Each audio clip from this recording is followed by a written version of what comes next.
క్రిందటి నెలలో 1,43,000 ఏది 24 క్యారెట్ బంగారం లోయెస్ట్ పడింది అది.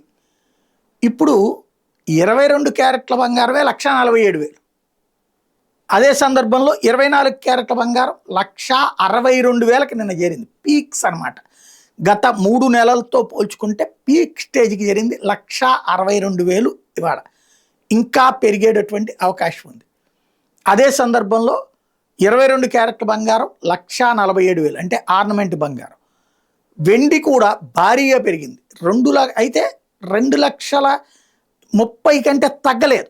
2,20, 2,30 ఆ రేంజ్లోనే ఉంది. అక్కడి నుంచి ఇప్పుడు మళ్ళీ 2,62,000కి చేరుకుంది ఇవాళ వెండి. ఆ 30,000 నుంచి 40,000 గ్యాప్లో అనమాట. ఇది పీకే 30,000 పెరగటం అన్నట్టు. ఇప్పటిదాకా 2,30,000 నుంచి 2,50,000 మధ్యన తిరుగుతూ వచ్చింది ఈ 3 నెలల్లో. ఇప్పుడు ఇంకో 10,000 యాడ్ అయ్యి 2,60,000కి చేరింది కిలో వెండి.